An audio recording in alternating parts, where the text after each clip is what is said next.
Tá certo. Boa noite, Écio. Boa noite, Lucas.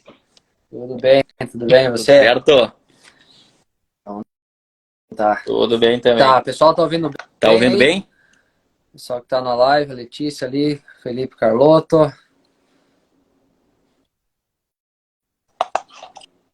Rodrigo. E acorda certo. Boa noite, Écio. Boa noite, Lucas. Tudo bem? Aí, acho que agora desligou o teu aí, Écio. Show, show. Desliguei. Então vamos No deixar. celular tá Então, melhor. uma boa noite a todos que estão presentes. Vamos dar início à nossa série de lives, hoje falando sobre a produção de semente em específico. Essa série de lives será feita em parceria com a Sementes Butiá. A Esther, já te agradeço ter aceito o convite para trocar informações e passar o teu conhecimento para nós nesses teus mais de 11 anos de empresa, de Sementes Butiá. Então é um prazer estar conversando contigo, a gente já trabalhou junto, inclusive. Para quem não me conhece, eu sou o Lucas Dror, eu trabalho na empresa, na Meta Agro, de pesquisa e assessoria, e a gente tem uma parceria aí de longa data com a Sementes Butiá.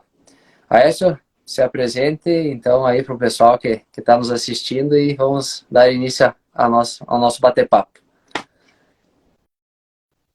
Boa noite, Lucas. Boa noite a todos, então, que estão nos prestigiando nesse bate-papo aí. É um prazer estar falando contigo, Lucas. E de antemão já parabenizar você, enfim, toda a sua família aí pelo trabalho que vem fazendo, né? Tanto na pesquisa, na assessoria. E a gente continuar trabalhando junto, né? A gente já teve essa experiência e trabalhamos um período junto, é muito bom. Sinal que tu realmente gostou também do que tu viu dentro da Sementes Butiá, né? E hoje está comercializando nossa semente, então é um prazer estar falando contigo um pouquinho dos nossos processos, né?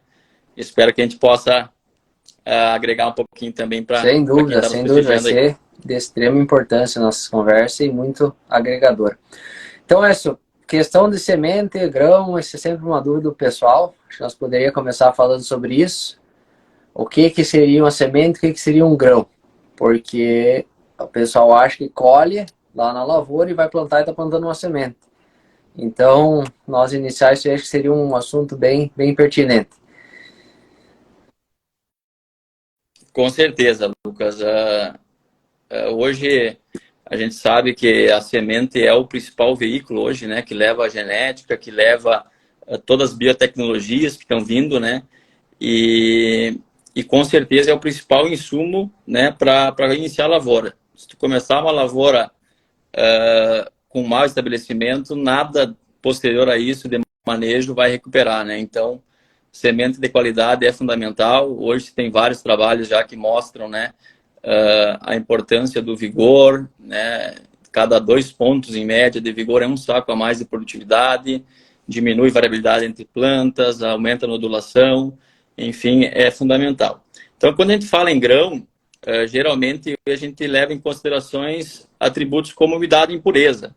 Nada mais isso, né? Então, não tem todo um processo por trás, uma rastreabilidade campo a campo. Então, é muito simples de produzir grão. Quando a gente vai para a semente, aí é um processo muito minucioso e muito detalhista, né? Que são esses mínimos detalhes que vão fazer com que a gente tenha realmente semente de alta qualidade. Então, quando a gente fala em semente, a gente leva em considerações principalmente os atributos físicos, né, que é uma semente livre de plantas daninhas, então a questão sanitária, livre de patógenos, a questão genética, né, que é muito importante também, e aí por trás disso vem vistorias, limpeza em diversos processos, para manutenção dessa pureza, que o agricultor que compra a semente de determinada variedade realmente receba essa variedade, né? Então, que esteja realmente dentro dos padrões estabelecidos pela legislação. E o principal, né, que é o aspecto fisiológico, que aí leva, sim, em consideração a germinação em vigor, né? Então, esses são os principais atributos que diferenciam o grão de uma semente, né, Lucas? Então, a gente vai estar conversando depois um pouquinho mais, né, sobre os processos, né, para a gente conseguir chegar realmente com sementes de altíssima qualidade até o produtor, Perfeito. Né? Você tocou em vários pontos que muitas vezes não é visível, que nem como você comentou em aspectos questão de vigor, questão de germinação. Isso só vai ser visto quando for feito o teste. Mas vocês têm todo um acompanhamento para garantir no campo já a questão de pureza varietal, que é um ponto muito importante, e ter essa segurança de se o produtor comprar uma semente de determinado cultivar, ele vai ter essa cultivar. E isso vem tudo desde das inspeções de campo, né? E as inspeções de campo são conforme cada categoria, né, Aécio? Então, a gente poderia falar um pouco sobre as categorias de semente, porque tudo isso vai influenciar nas vistorias e também na questão de manutenção de pureza, né? Então, a semente começa com semente genética, semente básica, e assim ela vai descendo de categoria. A semente em si é a mesma, mas os critérios de avaliações são um pouco diferentes. Você poderia comentar um pouco sobre isso? E aí a gente já poderia falar um pouco das inspeções, das vistorias de floração, primeiramente, para o pessoal ter um conhecimento de como é feito, como é esse processo, que não é simplesmente semear, colher, beneficiar, não. Tem todo um processo por trás, desde a inscrição de campo, essa parte. Com certeza, Lucas. Então, hoje a gente tem 6 categorias, basicamente, né? Começa com a genética, né? Que geralmente quem produz são os obtentores, né? Das cultivares. Essa categoria genética, ela não tem um padrão estabelecido pela legislação, né? A partir da genética tem a básica, aí sim a IN 45 estabelece, por exemplo, os padrões de campo, né? Que a gente tem que seguir. Após a básica vem a C1, que é a certificada de primeira geração, a C2, certificado de segunda geração, a categoria S1 e S2. A partir da S2, a gente tem que voltar para categorias superiores, né? Para renovar, para aí sim conseguir escrever campo novamente, né? Quanto maior for a categoria, maior é o padrão de campo, né? Então, vamos pegar, a gente está multiplicando uma semente aí C1, a gente tem um padrão pré-estabelecido para as vistorias, né? Que nem comentei, N45, que são permitidas, por exemplo, para cada 3.000 plantas, 3 plantas atípicas, 3 plantas fora do padrão da cultivar. A partir daí o campo é reprovado ou é recomendado hogging, né? E assim sucessivamente. Uma S1, o padrão é um pouco mais baixo, são avaliadas 1.500 plantas, podendo também ter 3 plantas atípicas, né? Então, de acordo com a categoria, conforme vai baixando a categoria, o padrão diminui, né? Até renovar a categoria novamente e assim o ciclo volta a ser, né? E quando a gente fala daí em vistorias, que tu comentou, né, Lucas? Todos os nossos campos, a gente tem esse controle, essa rastreabilidade, não só as vistorias obrigatórias, né? Que é a floração e pré-colheita, como tu comentou, mas também a gente acompanha os campos, a questão de manejo, né? E aí a gente toca no primeiro dano principal, que afeta a qualidade de semente, né? Que é o dano de percevejo que tem no campo, né? Então, a gente costuma também, todos os campos, estar olhando para isso, porque, principalmente, quando ela entra no estágio reprodutivo, né? É uma praga que ataca e afeta diretamente a qualidade. Porém, não dá para esperar, muitas vezes, para controlar quando o soja está no estágio reprodutivo. Então, tem que acompanhar antes, justamente para a população não ficar muito grande e aí ter problema lá na frente, né? E quanto às vistorias de floração, né? Então, todos os nossos campos, que nem comentamos, são feitas vistorias. Se tiver ok, o campo é aprovado. Se tiver alguma inconformidade, ou é isolado o campo para a indústria, ou é recomendado alguma prática, como o hogging, por exemplo, que possa deixar o campo dentro do padrão, né? Tudo isso é gerado relatório, além dos laudos, né, para o controle interno do nosso sistema também, né? Então, essas vistorias aí é fundamental para a gente ter a segurança. Hoje tem muita segurança que a gente coloca no mercado, né? Que a semente realmente esteja dentro do padrão estabelecido. É isso aí. E aí você comentou sobre plantas atípicas. Então, para explicar um pouco mais para o pessoal, o que seria então uma planta típica? Pensando que eu tenho uma lavoura de Zeus, o que seria uma planta típica dentro de uma lavoura de Zeus? Perfeito. Na vistoria de floração, né, quando toda a variedade ela tem o descritor, né? Por exemplo, ou a cultivar é flor branca ou flor roxa. Pubescência cinza, pubescência marrom. Então, se a gente está avaliando um Zeus, pubescência marrom, Isso. né, e flor branca. Então, a planta típica seria fora desse padrão. Seria uma planta de flor roxa, por exemplo, é considerada, assim, uma planta típica, né? Não é o mesmo descritor daquela Perfeito. E cultivar aí que a gente está que vem a avaliando, né? importância de fazer essa vistoria de floração para manter a pureza varietal. Se não é feito, essa planta pode ter o mesmo ciclo que os EUs e no momento da colheita não vai ser feita essa distinção. E outro ponto importante que você comentou é essa questão das categorias. Por que que numa categoria básica, uma C1, é mais rigoroso, vamos dizer assim, as questões de plantas atípicas? Porque essa semente pode ser feita uma inscrição de campo e vai ser multiplicada de novo. Seria isso, né, Écio? Exatamente. É isso aí. Aí quando a gente parte para a pré-colheita, né, Lucas, aí a gente olha outros descritores, por exemplo, parede de fruto, ciclo, altura, também a cor da pubescência é mais nítido na vistoria de pré-colheita em relação à vistoria de floração, né? Geralmente na floração a gente consegue pegar misturas de flor. A pubescência é um pouco mais difícil. Na pré-colheita a gente consegue pegar aí sim pubescência, parede de fruto, altura, ciclo e cor de hilo também, embora tenha saído, né, da legislação, né, que como tem muita oscilação entre a mesma planta, cor de hilo, acabou caindo fora, mas é uma forma também de identificar uma planta típica. Perfeito. Ou não. Então, né? essas inspeções, essa inscrição de campo. Então, a inspeção de campo, ela é feita em cada campo. Isso também vai ser definido conforme cada categoria, né? Se eu não me engano, uma categoria genética é 50 hectares no máximo um campo. Seria isso?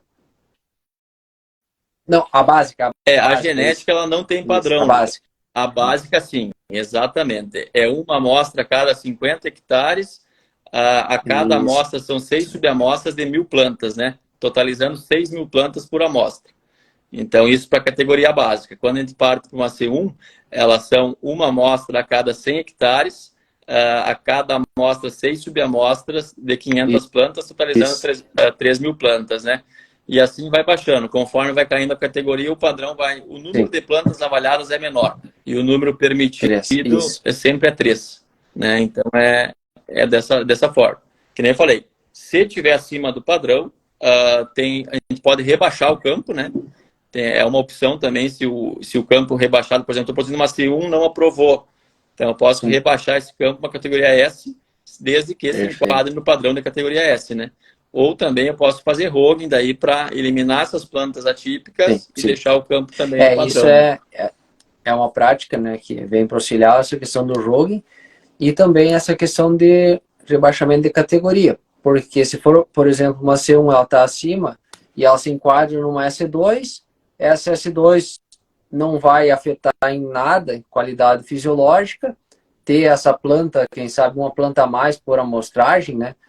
E vai manter a qualidade fisiológica e essa S2 vai ser vendida para o produtor com o objetivo para ele produzir grão, não vai afetar em nada. Então isso devido a essas vistorias que vocês fazem, vocês conseguem ter esses parâmetros e essa rastreabilidade do campo, que é muito importante, né? Então, vocês têm os campos divididos, que é outra questão interessante, né? E é uma questão que você segue, que o Butiá segue, que é a questão de cada campo, né?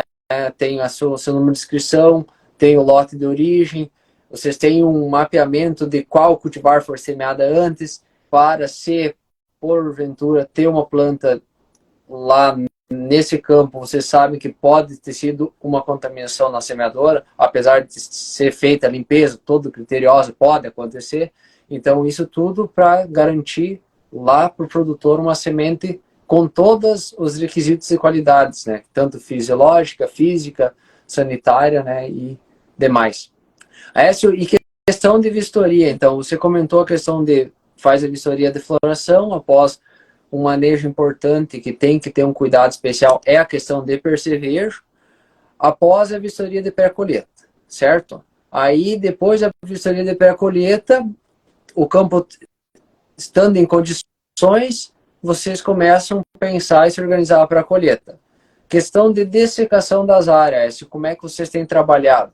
É critério obrigatório, não é? Depende da área? Quais avaliações são feitas? Perfeito, Lucas. Então é bem isso. O campo está aprovado, a gente gera o laudo aprovando o campo, então ele é liberado para colheita, né? Está apto a ser colhido, né? Quanto à dessecação, é avaliado campo a campo. Mas 90% das áreas hoje, dos campos de sementes, a gente recomenda dessecação. Porque, principalmente no ano que nem esse, os campos estão um pouco mais uniformes, né? Então, a dessecação ela tem o objetivo de uniformizar, né? Algum momento também a questão de antecipar a colheita para não ter aquele acúmulo de materiais chegando ao mesmo tempo. Então, é uma ferramenta importante também para esse tipo. A gente sabe que hoje o momento que a semente está pronta no campo, ela tem que ser tirada, né? Se começar a tomar chuva no campo, se ela fica mais sensível ao dano mecânico, ela tem dano de umidade e com certeza a gente não vai ter uma semente de boa qualidade, né? Então, é uma análise campo a campo que a gente tem, mas na maioria das vezes a gente tem recomendado dessecação. Num ano que nem esse, que é um ano que teve, né, seca na maioria das regiões aqui no Rio Grande do Sul, né? A maioria das áreas está sendo recomendada dessecação. E aí é um critério que não é fácil de tomar no campo, né? A gente sabe que na teoria é o soja desmamada, receta, mas quando tu vai fazer análise no campo é uma decisão muitas vezes que embaça um pouco, né? Mas a gente tem sido assertivo aí, tem conseguido ter uma homogeneidade boa através da secação, né? E também tem muitas cultivares, né, Lucas? Acho que isso tem muita diferença de cultivares hoje, né?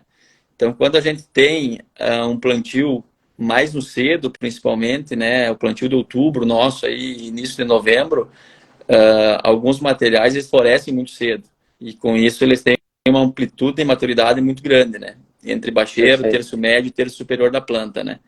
Então, se tu não trabalhar com dessecação, muitas vezes tu não consegue levar um produto homogêneo, né?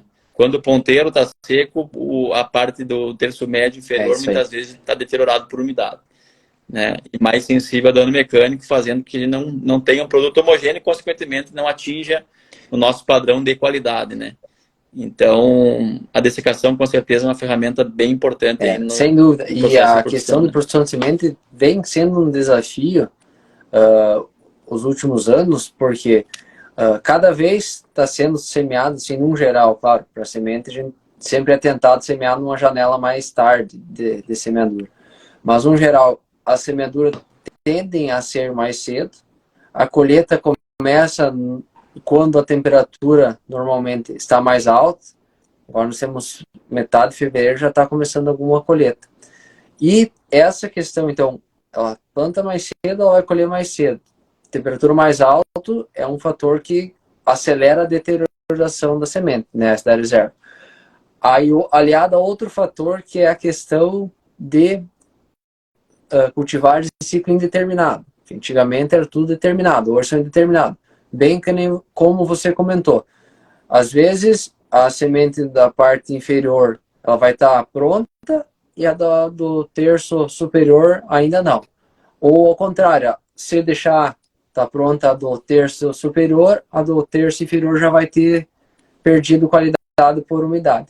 E além disso, toda essa questão, colheu, por exemplo, agora, 15 de março, ela vai ficar muito mais tempo armazenada até ser feita a semeadura. Então, tudo isso aí se torna um desafio. Por isso que cada vez é mais importante ter uma semente com uma qualidade e ter uma garantia, ter semente de procedência, onde todos esses fatores são observados.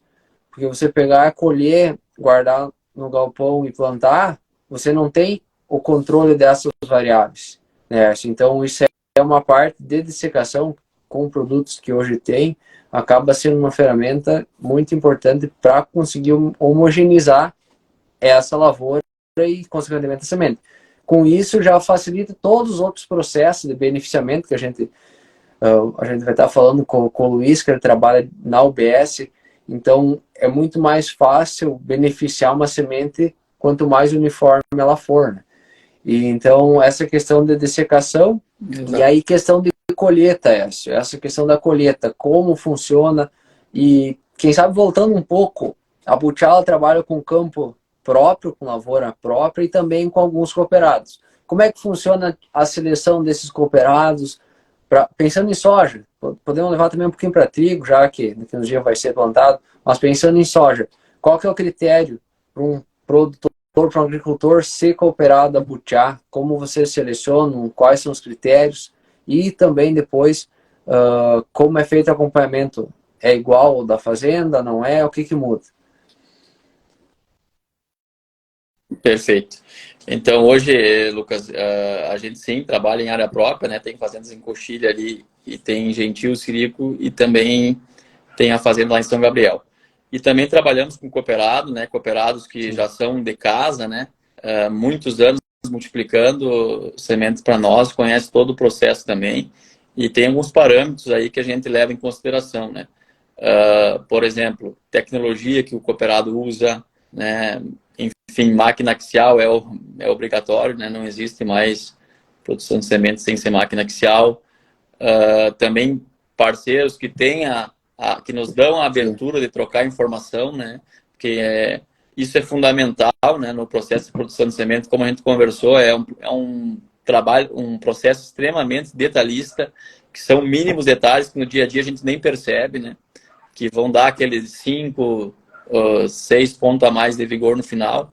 Então, são cooperados que têm que nos dão essa abertura também em trocar informação. Então, todos os cooperados hoje são a dedo, né? E aí também, óbvio, a gente leva em consideração a própria questão de ter áreas de pivô em safra, ter áreas de pivô em safrinha, ter diversificação de locais é muito importante, né? Por exemplo, no ano que está muito complicado aqui novamente, vem de 2, 3 anos aí bem complicado a produção de sementes, a gente ter essa segurança de áreas de pivô safra, áreas de pivô safrinha, outras regiões como Paraná e São Paulo também, nos dão uma segurança de chegar num volume satisfatório. Óbvio que alguns materiais acabam sendo penalizados, né, até pelo portfólio grande que a gente tem, mas a gente consegue atingir um número ainda considerável com altíssima qualidade. Então, isso é fundamental. Então, para a gente conseguir, para a gente contratar cooperados, é principalmente esses atributos que a gente leva em consideração, né, Lucas? Indo para a parte da colheita, que eu considero o principal momento, né, para a qualidade de semente, é aí que vai definir realmente, né, a qualidade que ele está tirando do campo, que nem tem acreditado que semente se faz no campo, né? Então não adianta a gente levar coisa para a OBS lá para maquiar, não, tem que vir do campo bom, e aí óbvio que tem que fazer todo o trabalho com qualidade na OBS também para dar um acabamento bom, né, armazenar até a entrega para o cliente. Toda a colheita tem um técnico da Butiá, trabalhou conosco, né, Lucas, sabe como que é o processo, né? Acompanhando a colheita no cooperado, nas áreas da Butiá também tem toda uma equipe extremamente qualificada acompanhando os campos, né? Desde a limpeza do maquinário, conferência do maquinário, tira os descartes, leva o aparelho de umidade na lavoura, e todo o granel praticamente é feito teste de hipoclorito. É um teste rápido, é um teste indicativo, a gente sabe que não é aquele teste profundo, mas dá um indicativo muito bom de qualidade, né? Então, o ajuste da máquina tem que ser feito lá na lavoura. Não adianta quando chegar na OBS, né? A gente não é produtor de grão, recebedor de grão, a gente é produtor de semente realmente, né? Então, a gente precisa tomar essa decisão lá na lavoura mesmo. É lá que a gente toma essa decisão de regular a máquina, diminuir o dano mecânico. Muitas vezes, o próprio Luiz reclama que está indo muito suja a semente, né? Mas para nós realmente é importante a lavoura que não tenha dano mecânico.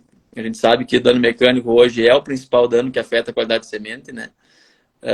Então a gente consegue pegar isso na lavoura, através do teste hipoclorito lá, que a gente coloca 100 sementes no copo, deixa 10 minutos, as sementes que incharem é porque a máquina está danificando.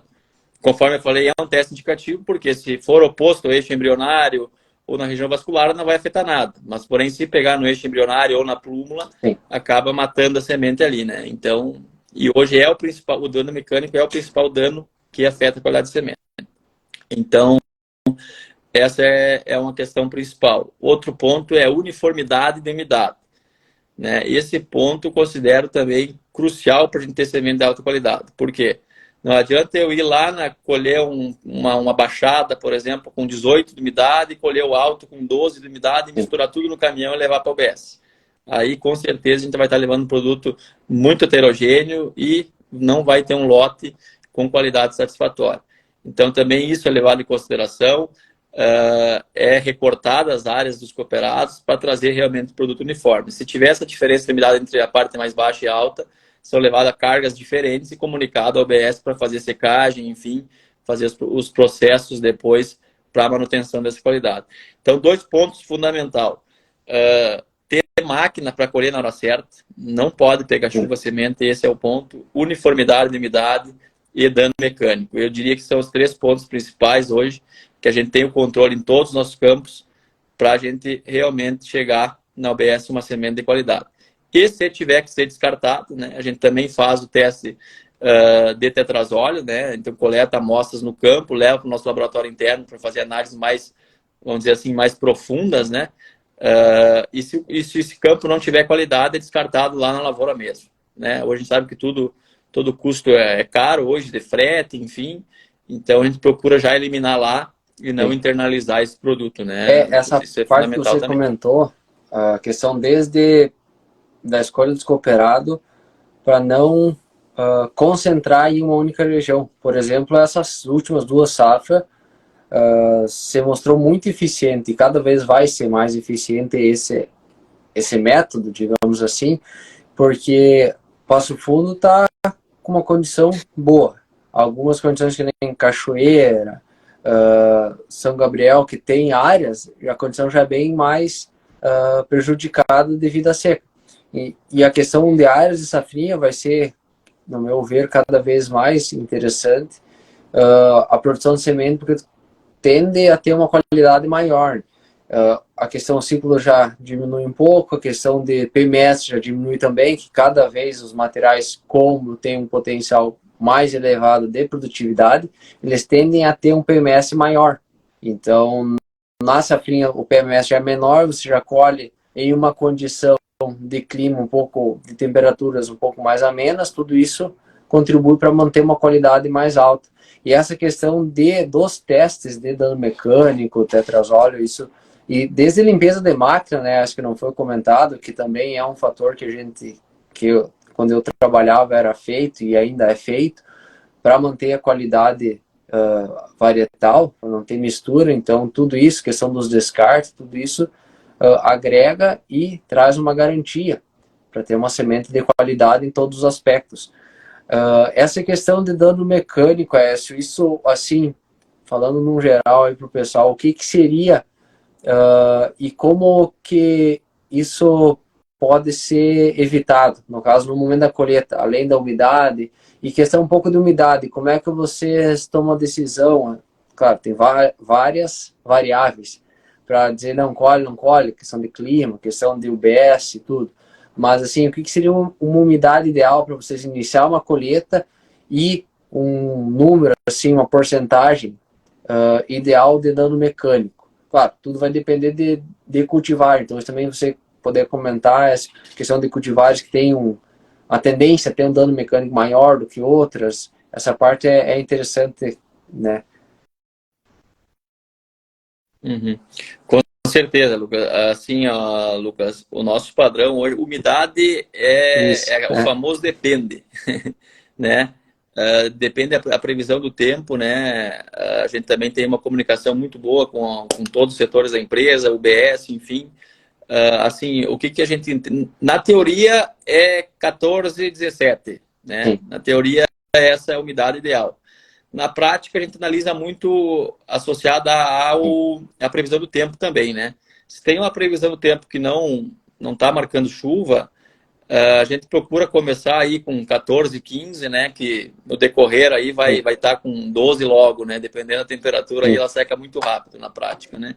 Mas o importante é ela não tomar chuva em cima após chegar aí nos 14, 15 de umidade. Então, chegou nessa fase, ela tem que ser tirada do campo antes da chuva. né? A partir daí, se ela começa a tomar chuva, começa dando muito dano de umidade, né? Que é aquele dano que ela começa a ganhar e perder a umidade, aquele dano simétrico nos dois cotilédones, né? Que também é o dano que mais Sim. avança depois do armazenamento, né? Então, é outro ponto bem importante, né?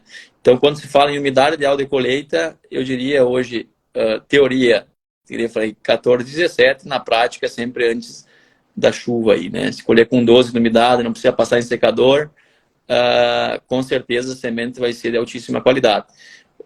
Dano mecânico é o mínimo possível. Óbvio, se você está colhendo com 12 de umidade, que não vai passar pelo processo de secagem, até Sim. 5% é um número tolerável, né? A gente procura trabalhar com 1, 2 de dano mecânico, mas até 5 é tolerável. Acima de 5 já é um número que a gente procura evitar de internalizar também na lavoura, né? À medida que tu vai aumentando, colhendo com 15 de umidade, aí tu procura baixar para 1, 2, porque vai ter o processo de secagem ainda, vai aumentar um pouco mais o dano mecânico também, né? Mas que nem tu comentou, tem muita diferença hoje de cultivares, né? Tem cultivares com o PMS maior, são mais sensíveis, e aí tem às vezes um número de dano mecânico um pouco maior, mesmo com a máquina toda aberta, né? Quando a gente fala as regulagens das máquinas principais, isso, hoje é rotação do rotor, né? E também a abertura do côncavo. São as duas regulagens principais. Além da velocidade do cilindro que alimenta a máquina, enfim, a retrilha, mas eu diria que as duas principais são a rotação do rotor e a abertura do côncavo, né?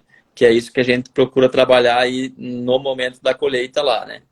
E é esse que nem eu comentei, é esse detalhezinho que na hora a gente, tá dando 3, tá dando 4, mas opa, a semente eu consigo baixar um pouco mais, né? É aí que vai fazer a diferença lá nos 2, 3 pontos de vigor lá na frente, né? Então, basicamente é isso, Lucas. A gente trabalha aí com umidade aí de 13 a 17, né, como ideal, e dano mecânico na lavoura isso, até perfeito. 5% no máximo. Como você comentou, essa a questão do depende, porque às vezes está com campo com 17 de umidade, 18 e marca uma semana de chuva. Então você consegue colher e internalizar essa semente e aí fazer o processo de secagem, que também é um processo diferente de grão. A questão da temperatura da massa de grão não pode se elevar, se não me engano, é 36 graus.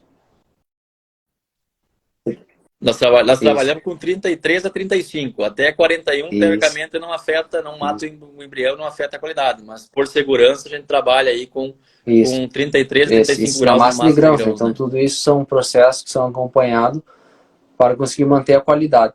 E você falou, então, esse dano mecânico, que isso consegue evitar-se com a regulagem da máquina, abertura de cilindro, de côncavo, no caso, né, de rotor. O dano de percevejo, que vocês fazem todo esse monitoramento durante a condução de campo, e aí que você comentou que eu acho muito importante a questão da escolha dos cooperados que estão adeptos a aceitar essa troca de informação para a recomendação de vocês quanto a algum inseticida. Com certeza o custo aumenta, mas é um campo de produção de semente, então tem que ser feito esse manejo. E aí o dano de umidade, que esse seria um dano que aconteceria se a semente, por exemplo, a lavoura está com uma média de umidade de 15, um exemplo, né? E aí chove 2 dias. Isso é proporcional? Como é que você vê isso? Se é proporcional a choveu 2, 3 dias, vai dar dano de umidade? Depende da umidade que estava a semente? Como é que funciona isso? Exatamente, Lucas. Vai depender muito de material também, que a gente falou, tem material que já tem essa amplitude de maturação muito grande. Então, esse material, se tomar uma chuva em cima, certamente não vai dar qualidade. Então, vai ter que ser descartado. Esse material tem que estar tudo certo para ele chegar a um nível aceitável de qualidade, né? Tem materiais com PMS menor, que são, teoricamente, mais fáceis de fazer, que às vezes toleram um pouco mais. Qual que é o nosso processo hoje, Lucas? Aí já não parte só para um dano mecânico, um hipoclorito, né? Quando acontece isso, a gente procura coletar a amostra e levar para testes mais profundos aí, né? Como tetrazóleo, que aí sim vai mostrar que nível está o dano, né? Se está no nível que já está próximo da região vascular da semente, se está próximo ao eixo embrionário, perto da plúmula, enfim, vai conseguir enxergar onde que ele está para a gente definir realmente se internaliza ou descarta o campo, né? Aí a gente não consegue mais se basear somente a olho, vamos dizer assim, ou num teste de hipoclorito. A gente procura coletar a amostra e levar rápido para o nosso laboratório interno, né? A gente tem uma equipe bem ágil, assim, que nos dá um retorno rápido também para tomar decisão se internaliza ou não, né? Mas isso que é recomendado, através do teste tetrazóide, daí, Lucas, que é um teste rápido e que vai mostrar lá que nível está esse dano de umidade, por exemplo, né? E que local também está o dano. Se chegou oposto ao embrião, na região vascular ou próximo ao eixo embrionário, né? Então, a gente consegue ter bastante segurança aí através do teste de tetrazóide nessa situação, né? Por exemplo, se você for colhido uma lavoura com 15 de umidade e desde que ela começou o processo, sim, não choveu, vocês têm algum índice, algum limiar de determinação para se, não, esse dano mecânico, dano de umidade, ele acontece ou não, assim, mesmo não chovendo antes da colheita, qual que é a incidência desse dano? Tu diz para internalizar ou não o campo, internalizaram o campo, estava tudo certo. Mas daí, depois, quando é feito os testes, né? É feito os testes. O nosso padrão, sim, exatamente. Aí tem todo o controle interno nosso, né, Lucas? Que aí já entra, hoje as nossas análises oficiais continuam sendo laboratório terceirizado, né? Mas a gente tem um laboratório interno hoje que aí faz um mapeamento não só no tetrazóleo. Começa no tetrazóleo em todos os lotes, né, Lucas? Que aí vai mostrar que tipo de dano a semente tem. Se é dano de percevejo, se tem dano de umidade ou dano mecânico. E aí, que é o tetrazóleo. A partir daí, a gente faz envelhecimento acelerado, que é outro tipo de teste de vigor, que tu simula uma condição de estresse, né, na semente, lá 41 graus, 48 horas, ou 41 graus, 72 horas, e aí coloca para germinar no substrato, né, de papel ou areia. Então aí tu vai conseguir ver se esse dano que tem na semente ele vai avançar ou não. O nosso padrão mínimo, além disso, tem germinação em vigor e areia, tem testes básicos como análise visual, umidade que a semente está sendo armazenada, que é muito importante, né? Então a gente tem um histórico muito grande de resultados que, se todos deram bons, a gente tem muita segurança em colocar. O nosso padrão mínimo hoje é 80% no envelhecimento acelerado, então já simulando uma condição de estresse, né? E o ideal, com certeza, é acima de 85 de vigor, né, no envelhecimento, né? Então esse é o ideal que a gente trabalha para colocar. O mínimo 80% no envelhecimento. O Fernando Wagner ali da Biotrigo pediu aí mandou uma pergunta para você. A soja fez uma caminhada, né, valorizando cada vez mais os pontos de vigor, germinação e vigor. Você acredita que haja uma caminhada parecida com o trigo? Já tem alguma questão diferencial de oferta de semente? Eu acredito que sim, Fernando. Obrigado pela pergunta. E eu acho que com certeza, né, o trigo cada ano vem se tornando uma cultura ainda mais valorizada, né? E já tem vários trabalhos também que mostram que semente com vigor entregam lá produtividade, né? Então eu vejo sim um caminho parecido com o soja para o trigo, né? Eu acho que como o trigo acaba sendo uma cultura um pouco mais fácil de trabalhar na questão fisiológica, né? Até porque tem ajuste de população, geralmente os produtores acabam largando um pouquinho mais de população e acaba conseguindo estabelecer a lavoura mais fácil, né? Mas eu vejo sim, eu acredito que já tem trabalhos aí que vem nessa linha e acredito que vai ir para o trigo também esse caminho aí da valorização do vigor. Eu também acredito nisso, porque são plantas, né? São sementes que vão formar plantas e uma planta com baixo vigor, ela vai acabar entregando uma espiga com um potencial menor de produtividade. E apesar de ser uma quantidade muito maior de semente de trigo por metro linear, muitas vezes visualmente não se nota essa diferença.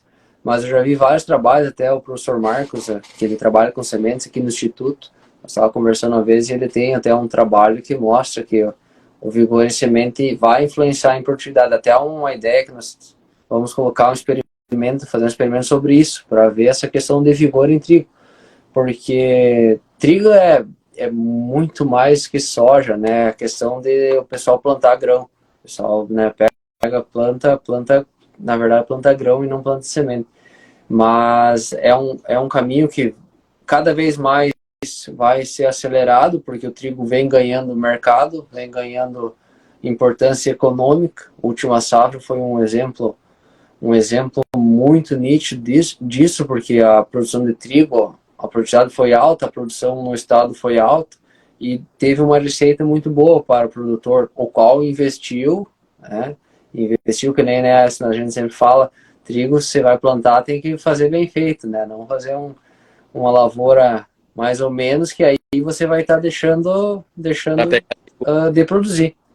Então, ano passado foi nítida essa questão de planta daninha, questão da aplicação de nitrogênio, esses materiais mais precoces, super precoces, cada vez mais técnica essa aplicação. Aécio, voltando à questão um pouco da questão das análises. Como é que vocês, nós já falamos todo desde o plantio, acompanhamento do campo, vistoria de floração, acompanhamento, a questão de aplicação de inseticida para percevejo, pré-colheita, colheita. Então, colheu o campo, ele foi para o UBS, beneficiou, que isso a gente vai falar com o Luiz bem certo, todos esses processos. Aí vem para vocês de novo essa questão de controle de qualidade. Você já comentou, a Butiá tem um laboratório terceirizado que chama? Que É o laboratório interno hoje que a gente tem, e as análises dele não é credenciado ainda no Ministério, é só controle interno nosso, né? Isso, as análises oficiais isso. continuam Então, sendo as laboratório oficiais, terceirizado. né, que nas oficiais lá, estando com mais de 80 de germinação a semente, né, isso.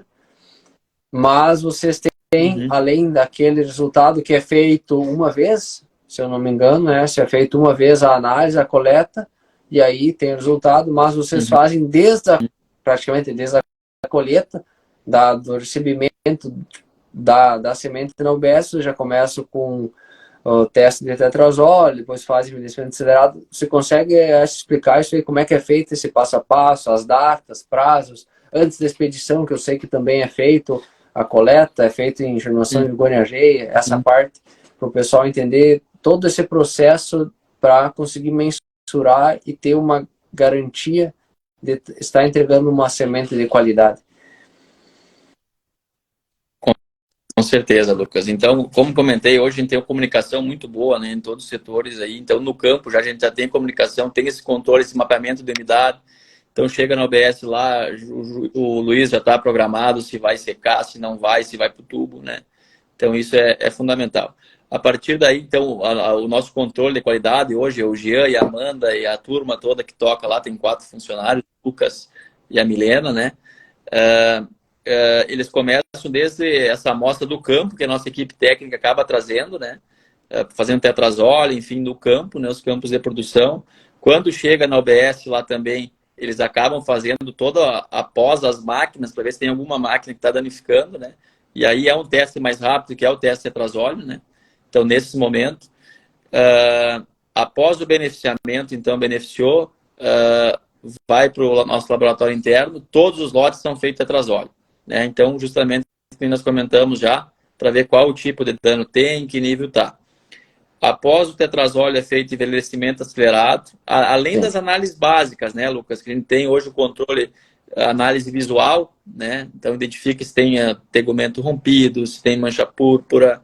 Também lá, pós-beneficiamento dos lotes, fazem todos os testes de dano mecânico, umidade, que é um fator crucial para a longevidade no armazenamento, né? Então, nosso padrão de umidade de armazenamento é em torno de 12, 12,5. A gente entende que vai ter uma longevidade de armazenamento maior, né? Então, todas as análises básicas de PMS, enfim. Então, tetrazol, todos os lotes, envelhecimento acelerado. Depois a gente acaba coletando essa amostra, manda para o laboratório oficial. Depois a gente faz germinação em vigor em areia, em todos os lotes, né? E depois, após o tratamento, os lotes que for para tratamento, todos passam novamente para o teste fisiológico de germinação em vigor areia ou papel. Todos os lotes tratados passam novamente, né? Então, a gente tem uma segurança muito grande, né, Lucas, assim, do que se algum teste deu baixo, aí são mais testes repetidos ainda. Se todos os testes deram bom, é sinal que a semente realmente está em excelentes condições para colocar no mercado, né? Então, que nem eu falei, é muitos testes que isso nos dá muita segurança. Eu digo que o controle de qualidade nosso hoje é a alma do, né, de todo sementeiro. Acho que todo sementeiro Sim. colocou laboratório e tem que ter, né? Porque qualidade hoje é obrigação nossa, né, Lucas? A gente não consegue mais se manter no mercado se não entregar uma qualidade realmente diferenciada, né? Então, são feitos todos esses testes internos, além de um laboratório oficial também que aí a gente faz a germinação em rolo de papel aí para o boletim, né? Mas o que a gente conta muito é antes da entrega. Esse teste antes da entrega é fundamental para que essa semente realmente saia em boa qualidade até o produtor. E aí, a partir disso, tem outro ponto fundamental também, né, Lucas, que acho que é válido ressaltar. Hoje, todas as nossas cargas, elas são envelopadas, né, na expedição. Os carregamentos são agendados, né, para evitar aquele carregamento numa sexta-feira para um cliente longe, o caminhão posa no sol todo final de semana, a semente é um ser vivo, estraga muito fácil, né? Então, esse tipo de cuidado é fundamental também, porque não adianta tu levar todo o processo bem feito até o beneficiamento, até a saída da semente e estragar ela no transporte ou no armazenamento no produtor. O produtor hoje está muito está se estruturando para armazenar semente, está tendo esse entendimento, né, Lucas? Então, é fundamental também essa questão de transporte. Perfeito, né? É isso aí. E bem que nem você comentou a questão de ter vários testes, fazer vários testes para ter uma garantia maior. Então, você vai ter o teste de rolo de papel, o teste de tetrazol, germinação de guaranhagem, e esse na expedição, que é feito pré-expedição, é um teste fundamental, porque aí vai ser, dali até o plantio vai ser 45 dias, 60 dias no máximo. Então, a semente ser armazenada, aí é outra questão que você colocou muito bem, ela tem que ser bem armazenada na fazenda como ela está na butiá, porque um armazenamento inadequado, ele vai acabar a semente, né? Uma oscilação muito grande de temperatura, um aumento de umidade vai acabar deteriorando as reservas, né? E isso, consequentemente, diminui o vigor. Questão também de agendamento, envelopamento de carga é importante, né? Para a semente chegar com todas as qualidades bem mantidas. E esse teste é essa questão de germinação e vigor em ageia. Como é que vocês fazem as avaliações? Vocês fazem a tantos dias? Vai depender um pouco de temperatura? É visual? Como é que funciona isso? Sim, Lucas, é feito hoje em ambiente controlado, né? Tem um ambiente controlado e aí coloca para germinar, é contado no quinto e no sétimo dia, né? E aí tu arranca a planta e aí analisa desde a questão radicular, né? E também parte aérea. É muito nítido, né? O Jean manda, seguido mandam fotos também e é muito interessante, tu consegue diferenciar muito bem um lote bom de um lote ruim, né? Então, é um teste realmente que traz muita segurança aí para colocar, né? E essa questão que tu comentou, Lucas, aí do transporte, aí tem vários trabalhos, né? Que mostram aí que a semente sai muitas vezes com 90 de vigor e na hora que o produtor vai plantar, ela está com 50. Né? Hoje tem melhorado muito, né? Graças a Deus, vem melhorando. Lá no Centro-Oeste tem muitos CDs já, centro de distribuição climatizado, né? Que só enviam para o produtor 10, 15 dias antes da semeadura, né? Então, para justamente manter, porque esse é o objetivo, né? Então, toda a equipe da Butiá também procura orientar os nossos clientes sempre para ter esse cuidado, né? Até o momento da semeadura. A gente quer que a semente caia no solo com a qualidade desejada, né? Não perca nesse processo aí que seria o mais simples, vamos dizer assim, né? Que é o transporte e até o momento da semeadura também, né? Geralmente a gente manda uma carta de recomendação junto também para alertar esses detalhes aí, porque, como nós falamos, a semente é um ser vivo e é muito fácil de estragar ela, né? Então, todo cuidado é válido aí para que o produtor que adquira a semente realmente tenha um resultado Perfeito, bom na lavoura. é isso aí, essa que você comentou, a questão que a semente é um ser vivo e a semente que vai transmitir, vai levar toda a tecnologia que agora está, amanhã a gente vai estar falando sobre a tecnologia do X, vamos estar falando sobre a tecnologia Enlist com essa. Então, uma semente ela vai ter que ter essa qualidade fisiológica para poder expressar o potencial produtivo dela. A semente cada vez mais vem se tornando tudo aliado à questão de prática de manejo de solo, manejo de planta daninha, tudo isso aí, mas é a semente, uma semente de qualidade que vai fazer o produtor produzir. Porque a semente, se é ela que vai formar a planta, claro, depende tudo da questão de adubação e de manter. Mas é no plantio, na semeadura, que você vai conseguir definir vai definir o potencial da tua lavoura. A semente de qualidade aliado a uma plantabilidade, isso é muito importante. Condição de solo, umidade de solo, profundidade de semeadura, né? Quando nós trabalhávamos junto ainda teve algumas reclamações do pessoal semeando a 9 centímetros, né? A 9 centímetros de profundidade e alegando que a semente não tinha vigor, né? Então, isso é uma questão, a profundidade de semeadura, condição de umidade de solo. Até teve no dia de campo da Butiá, o pessoal falou a questão da germinação, né? Então, ela em tantas horas, se não me engano, 48 a 72 horas, ela tem que ter já emitido, tem que ter já embebido a água para ela iniciar o processo. Então, tudo isso, uma uniformidade de emergência, tudo isso vai definir, vai fazer diferença de você colher 50, 60 ou você colher 70, 80, 90. Que esses materiais têm potencial para isso, cada vez vão produzir mais, só que tudo começa de onde nós estávamos conversando, que é a questão da qualidade da semente. E aliado a um bom plantio. Depois, sim, ou antes disso já, uma semeadura no limpo, sem competição, usar pré-emergente para não ter competição depois, fazer um manejo fazer um manejo de fungicida. A questão de fungicida, essa até que nem agora nós podíamos puxar esse gancho. Questão de mancha púrpura, que é muito falado, principalmente na questão de semente. Como é que vocês têm recomendado a questão de fungicida? Muda alguma coisa? Vocês têm algum trabalho que é uma questão até dos produtores em geral? Tem mancha púrpura, até onde isso vai interferir na qualidade fisiológica da semente? Perfeito, Lucas. É uma pergunta sempre quando ele vai falar de semente, essa questão da mancha púrpura, né? Aí a gente já tem muitos trabalhos que divergem, né? Por exemplo, eu fiz o curso de tetrazóleo lá com o professor Ademir Henning, que ele fez vários testes lá e garante que semente com mancha púrpura não afeta a qualidade fisiológica.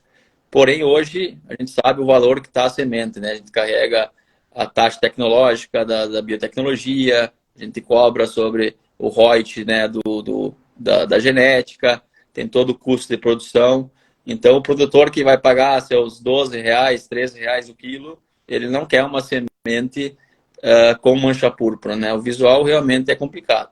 Então, todos os nossos campos, a gente tem alertado, sim, a gente fez treinamento com o professor Forcellini, né, nos recomendou, principalmente esse ano, um pouco mais seco, com tendência a mancha, né, a trabalhar com difeno associado ou clorothalonil, que são produtos mais eficientes também para mancha, né, Lucas?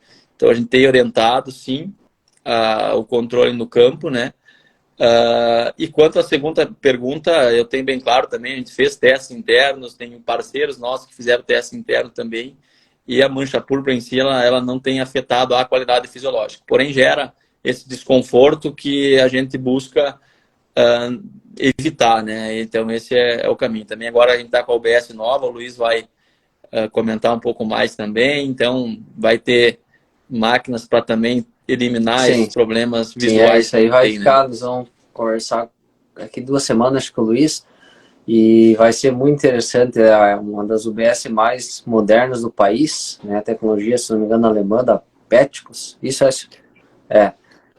aí, então foi um investimento alto que foi feito, para garantir uma semente de maior qualidade ainda. Aécio, vamos deixar aí se o pessoal tem alguma dúvida. Já estamos quase uma hora aí de bater-papo. E aí a gente vai fazendo as considerações finais. Como é que está o cenário agora, Aécio, de colheita? Está iniciando próximos dias aí? Como é que está? Começou algumas áreas, né, Lucas? Algumas áreas bem desuniformes aí. Algumas delas não tá dando semente, né? É muito manchado, né? Como a gente tá vendo, né? Então, algumas áreas estão sendo descartadas. Tá? Essa semana tem algumas áreas de pivô. A gente vai conseguir internalizar com semente de ótima qualidade. Então, está começando aos poucos, né? O atraso de plantio esse ano acabou que vai concentrar o período de colheita um pouquinho mais no final de março e abril, né? Abril, maio. Isso também é um ponto positivo, né? Porque, como nós comentamos antes, vai pegar uma condição de colheita um pouco mais fria, um menor período de armazenamento. Então vai ter essa situação. E o cenário geral hoje da Butiá, que nem eu comentei, alguns materiais são penalizados, né? E alguns materiais a gente seleciona, por exemplo, materiais com dificuldade de fazer, materiais com maior volume, a gente diversifica um pouco mais, né? Então, a gente tem uma segurança maior. Outros materiais acaba sendo um pouquinho sacrificado. Mas no volume geral, eu diria que está um pouco melhor que o ano passado, né? Então, a gente vai conseguir chegar num volume aí dentro da meta. Óbvio que nem eu falei, materiais, alguns penalizados, outros com volume até um pouco superior da nossa meta. E vocês têm campo no Paraná e São Paulo também, Écio? Temos Paraná e como é que São tá Paulo lá também, a parceiros situação? lá. Tá espetacular, assim, os campos muito bonitos. O que tem dificultado um pouco é a chuva na colheita lá. Porém, os nossos campos estão um pouco mais atrasados, né? Então, não está no momento ainda de colheita. A gente tinha uma área de 50 hectares lá só que já foi colhida, né? E o restante a colheita é um pouco mais para frente. Vamos torcer que pare a chuva agora para conseguir colher também. Isso como você falou, consegue. Imagina, tem campo lá no Paraná, né? Eu lembro um ano que eu estava trabalhando no Tiago, foi trazido semente de lá, aqui para o Rio Grande do Sul, porque tinha qualidade e tinha demanda aqui. Então, isso tudo traz segurança para atender a demanda de semente. Perfeito. Exato. A essa te agradeço demais nosso bate-papo aí. Se o pessoal tiver ainda alguma dúvida, eu vou deixar depois uma caixinha de perguntas aí. E aí a gente vai tirando as dúvidas do pessoal e trocando informações. Beleza, Écio? Valeu aí.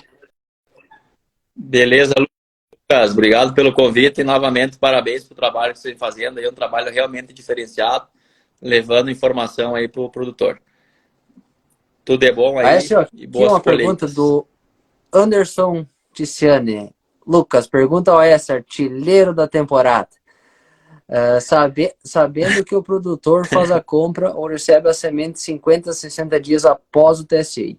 É realizado novamente testes da semente tratada? Ótima pergunta. Após fazer o tratamento, você seleciona os melhores lotes, né, para fazer o TSI. E aí, após esse tratamento, são feitos testes de germinação em vigor? Todos os lotes são feitos testes após o TSI. Durante o TSI, aí é feito, se a máquina está fazendo um teste rápido de hipoclorito, né? É coletado algumas amostras e depois são feitos os testes fisiológicos novamente. Isso aí até foi uma dúvida que eu acabei esquecendo de perguntar. Show de bola, então.